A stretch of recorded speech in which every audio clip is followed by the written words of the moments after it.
Curb appeal is not about how much money you spend, it's about where you put your flowers. Here's what I mean.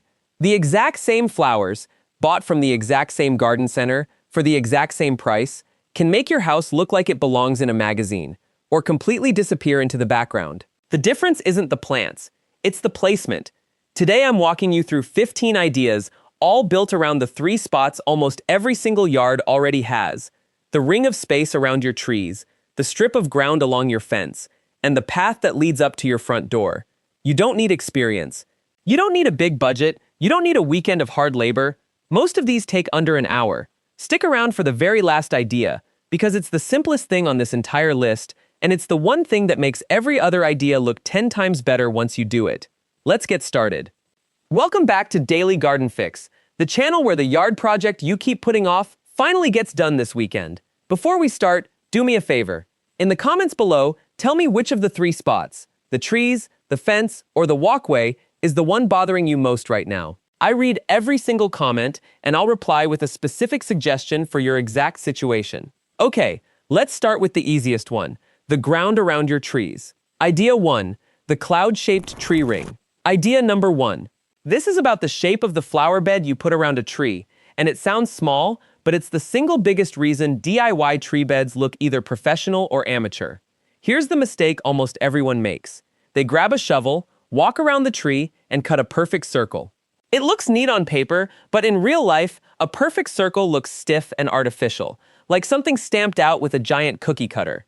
Instead, do this. Walk around the tree and cut a curve that isn't perfectly round.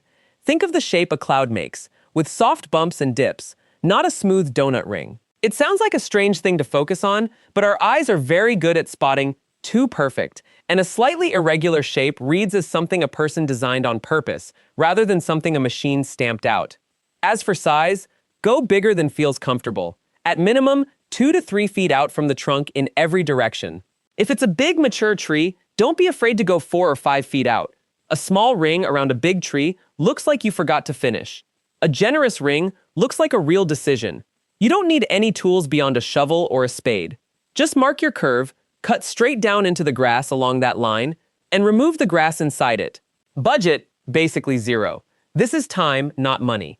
Idea 2, the shade layer stack idea. Number 2, now that you've got a bare ring of soil around the tree, you need to fill it. And this is where most people go wrong. They plant one type of flower, spaced evenly, and it looks thin and patchy, with dirt or mulch showing through everywhere. The fix is something professional garden designers use constantly, and it's simple once you see it. Plant in 3 heights, like layers of a cake. First, right next to the trunk, plant something low and spreading. This is called a ground cover, which just means a plant that grows low to the ground and spreads sideways to fill space, instead of growing tall. If your tree makes heavy shade, hostas work great. They're large, leafy plants that thrive without much sun. If some sunlight gets through the branches, creeping thyme is a good pick. It's a low plant that spreads like a carpet. Second, a little further out, add something medium height. Heuchera, also called coral bells, is a great option here. It's not really grown for its flowers, but for its leaves, which come in deep purple, burgundy, or bright green, so it adds color even when nothing is blooming. Third, on the outer edge, add something that actually flowers a lot, like impatiens. These are extremely reliable in shady spots and will keep blooming most of the season without much care from you. Why does this work? Because a single layer of anything always looks flat. 3 different heights fill the space visually from the ground up, so there's no bare gap for your eye to catch on. Budget, roughly $15 to $25 for one tree ring, depending on how big it is. Idea 3, the volcano mulch fix idea number 3. And this one is actually about protecting the tree, not just making it pretty, though it does both. Once your plants are in, you'll want to cover the bare soil with mulch. That's the layer of wood chips or bark that keeps weeds down and moisture in. Spread it about 2 to 3 inches deep across the whole bed. Here's the part almost everyone gets wrong. Don't pile the mulch up against the trunk of the tree like a little volcano. It looks common, you've probably seen it in parking lots and office parks, but it's actually bad for the tree. Piled up mulch against the bark traps moisture right where the tree doesn't want it, which can cause the trunk to rot over time. Instead, leave a small gap, just a few inches, of bare soil around the base of the trunk, with the mulch spread flat everywhere else.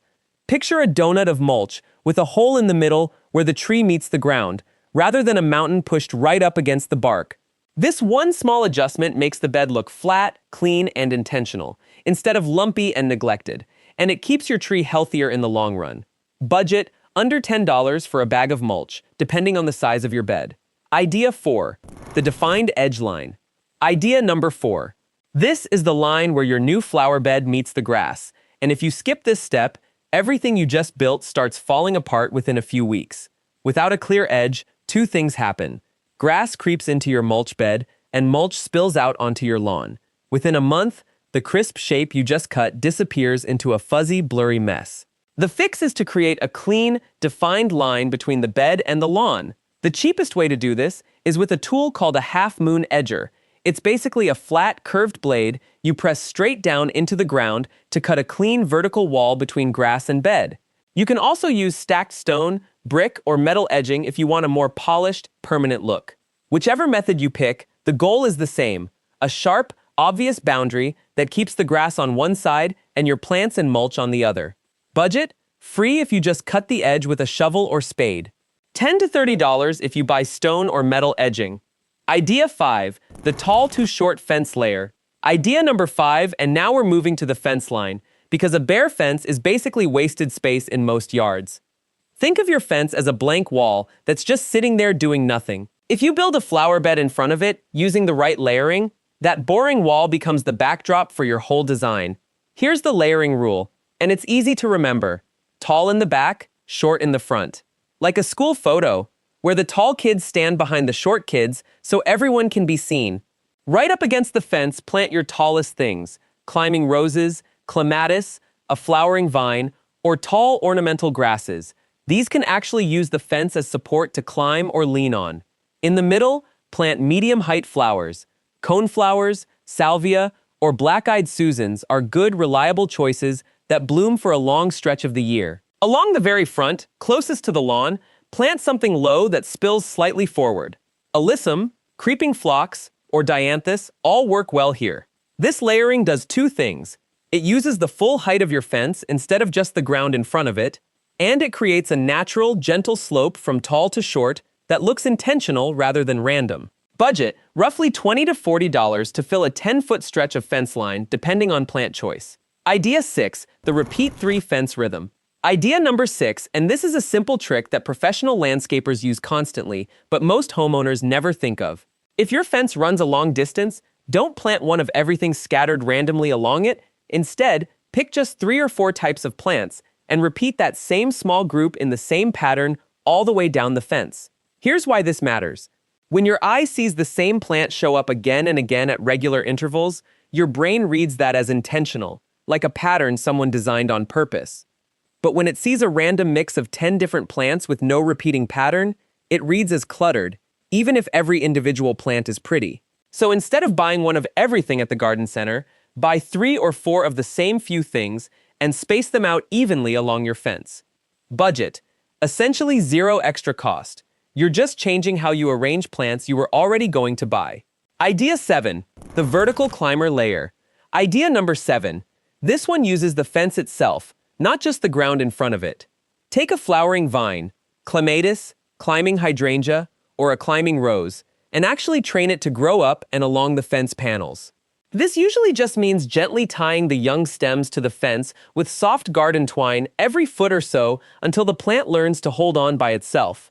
This adds a whole extra layer of color above your flower bed, at eye level and higher, instead of everything being clustered down near the ground. And it does something else important. It makes a plain wood or vinyl fence disappear behind flowers and greenery. So instead of looking at a fence with plants in front of it, you're looking at what feels like a living wall. Budget, $15 to $30 per plant, depending on the type and size you buy. Idea 8, the spiller edge softener. Idea number 8. And this is a small detail that makes a big visual difference. Right along the very front edge of your fence bed, the line where the bed meets the lawn, plant something that spills or trails slightly forward, like sweet alyssum, trailing verbena, or creeping phlox. Without this, the front edge of your bed is a hard, straight line. Mulch on one side, grass on the other, no in between. With a spilling plant along that edge, the line gets softened, almost blurred, so the bed seems to gently melt into the lawn instead of stopping abruptly. It's a small thing, but it's the difference between a bed that looks built and one that looks like it's always belonged there. Budget: $10 to $20 to cover about 6 feet of edge. Okay, that's 8 ideas down, 7 more to go. Coming up next, how to turn the walkway leading to your front door into the most eye-catching part of your entire yard. And at the very end, the simplest idea on this whole list, the one that ties everything else together and makes the whole yard look finished. Keep watching.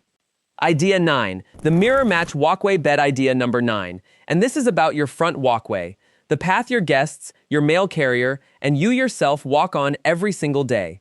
Before you plant anything, look at the shape of your walkway, because that shape decides your whole approach. If your walkway is straight and formal, mirror both sides, plant the exact same flowers in the exact same spots on the left and right. This creates a clean, symmetrical, welcoming feeling, almost like the walkway is rolling out a green carpet for anyone approaching your door. If your walkway curves or your yard has a more relaxed, casual feel, you don't need to match both sides exactly. Instead, use different plant groupings on each side, but keep them balanced, similar heights, similar colors, so they still feel connected even though they're not identical. Budget: this depends entirely on what plants you choose, but the decision itself, matching or not matching, costs nothing. Idea 10, the setback safety zone. Idea number 10, and this is a practical spacing rule that keeps your walkway bed looking neat instead of overgrown within a few weeks. Walkways get brushed past constantly, by people walking, by strollers, by grocery bags, so keep any tall or spiky plants set back at least 12 to 18 inches from the actual edge of the path. That's roughly the length of a ruler and a half. Right along the very edge of the path itself, use low, tidy plants that won't flop over. Dwarf boxwood is great for structure since it holds a neat shape on its own. If you want more color right at the edge, sweet alyssum or lobelia work well because they stay compact and low instead of sprawling into the walking space. Nothing brushing against people's legs. Nothing flopping onto the pavers after rain. Just a clean, walkable path with color on both sides that stays looking good all season. Budget: $10 to $20 for every 6 feet of edge planting. Idea 11, the punctuation plant rhythm idea number 11. And this is a technique that makes a walkway feel like a designed entrance instead of just a random row of flowers. The idea is to place the same accent plant at even, regular spacing along the length of your path. Think every 3 to 5 feet. This could be a small rounded shrub, a topiary, a plant trimmed into a neat defined shape, or just a repeated cluster of the same tall flower. Because your eye catches that repeating rhythm, it creates a feeling of procession, almost like walking past a row of columns leading up to a building entrance. It draws your eyes and your feet straight toward the front door, which is exactly the effect you want from a walkway bed. Budget: $15 to $25 per accent plant, and you'll typically need 3 to 5 of them for an average front walkway. Idea 12, the front door echo idea number 12. And this ties your whole walkway together with your entrance. Whatever plants you used along your walkway, repeat them, or a slightly bigger version of them, in pots on either side of your actual front door. This creates a visual connection, so instead of your brain seeing the walkway bed and the entrance pots as two separate, unrelated things, it reads the whole path as one continuous, design journey from the street all the way to your doorstep. It's a small detail, but it's often the difference between a yard that feels like a few separate projects and a yard that feels like one cohesive design. Budget: $20 to $35 for a matching pair of entrance pots and plants. Bonus idea 13, the dusk light line bonus idea 1. And this is something almost nobody thinks about, because most people only judge their flower beds during the day. Add a few simple solar stake lights or low voltage garden lights along the edges of your walkway and fence beds. These are inexpensive, easy to install. Most solar ones just push straight into the ground, no wiring needed, and they run entirely on sunlight during the day. Here's why this matters. A lot of the time, your neighbors, guests, and even you see your yard is actually at dusk or after dark, coming home from work, guests arriving for dinner. A softly lit path at that time of day is one of the most underrated upgrades for curb appeal, because it's showing off your yard exactly when most people are actually looking at it. Budget: $20 to $40 for a basic 6-pack of solar stake lights. Bonus idea 14, the 3-color rule bonus idea 2, and this one isn't a physical project. It's a decision that makes every other idea on this list work together instead of looking like three unrelated yards stuck next to each other. Before you buy any plants, pick just 2 or 3 colors total, and commit to using only those colors across all 3 zones: your tree ring, your fence bed, and your walkway. This doesn't mean using the exact same flowers everywhere. It means using the same handful of colors, in different plants, in different spots. So maybe you choose white, purple, and deep green foliage, and every zone pulls from that same palette, even with different plant types. Why does this work? Because when colors repeat across a yard, your eye reads the whole space as one connected design. When every bed has different, unrelated colors, your eye reads it as several separate, disconnected projects, even if each individual bed looks fine on its own. Budget, 0 extra cost. This is simply a rule you follow when choosing plants you're already buying. Idea 15, the continuous edge line. And now, idea number 15, the simplest thing on this entire list, and the one that makes the biggest difference to how your whole yard feels the moment someone walks up to it. Take a half-moon edger, or a flat spade if that's all you have. Walk around every single bed you've built today, the tree ring, the fence line, and the walkway border, and cut a clean, sharp edge everywhere the lawn meets a planted area. That's it. You're not adding anything new. You're not buying more plants. You're just cutting one crisp, consistent line everywhere grass touches a garden bed. Here's why this one small step matters so much. An unedged bed, even one full of beautiful, expensive flowers, subconsciously reads as unfinished, because the boundary between lawn and garden is blurry and soft. But a sharply edged bed, even with simple, inexpensive plants, reads as maintained and cared for, because the boundary is crisp and obvious. Do this step last, after all 3 zones, trees, fence, and walkway, are already planted. That final, consistent edge line is what visually ties all 3 separate projects together into one cohesive, finished-looking yard, instead of 3 good ideas sitting next to each other. Budget, free if you already own an edging tool. About $15 if you need to buy one, arguably the most valuable $15 your entire yard will ever spend. So there you have it, 15 ideas across the 3 zones almost every yard already has, plus 2 bonus upgrades, all designed to give you real curb appeal this weekend without a big budget or a landscaping crew. Quick recap: the cloud-shaped tree ring, the shade layer stack, the volcano mulch fix, and the defined edge line for your trees. The tall to short fence layer, the repeat 3 rhythm, the vertical climber layer, and the spiller edge softener for your fence. The mirror match walkway bed, the setback safety zone, the punctuation plant rhythm, and the front door echo for your walkway. Plus 2 bonus ideas: the dusk light line, and the 3-color rule. And finally, the continuous edge line that ties every single one of these projects together. Here's what I'd love for you to do right now. In the comments below, tell me which zone you're starting with: trees, fence, or walkway, and which specific idea from that section you're going to try first. I read every comment, and I'll reply with a tip made specifically for your yard. And if you know someone who keeps saying they'll get around to their front yard eventually, send them this video. This list just removed their excuse that it takes a lot of time or a lot of money, because most of what we covered today costs under $20 and takes less than an hour. Next week on Daily Garden Fix, I'm covering low-maintenance perennial borders, flowers that come back on their own every year and actually look better with each passing season. Subscribe, hit the bell so you don't miss it, and I'll see you in the next video. Start with the edge cut today. Just that one step. See what it does to your yard.